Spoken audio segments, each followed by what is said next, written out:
အားလုံးပဲမင်္ဂလာပါအာဆနယ်သင်းကတော့ဒါ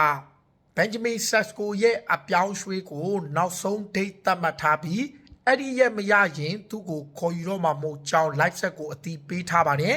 live set ကသူတို့ကစားမကိုပေါင်65တန်ယူရိုတန်း80ထိတိုးမြင့်ပြောင်းလဲခဲ့ပြီးနောက်အာဆနယ်ဘက်က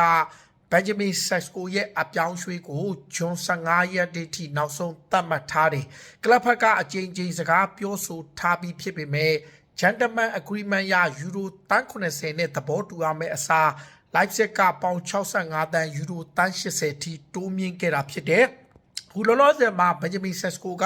ကလပ်ရဲ့ဂရီမတီမှုကိုစိတ်ပြက်လျက်ရှိတယ်။အာဆနယ်ဘက်ကတော့တကယ်လို့များဒါ RB live set နဲ့သူတို့ကြားပြောင်းရွှေ့ချီကြီးမညရဘူးဆိုရင်တော့ဂျွန်15ရက်နေ့ကနောက်ဆုံးနေ့ဖြစ်ပြီးတကယ်လို့အဆင်မပြေခဲ့ရင်အခြားပြစ်မှတ်တွေကိုပဲပြောင်းလဲသွားဖို့ရှိကြောင်းအတီးပေးလိုက်ပြီးဖြစ်ပါတယ်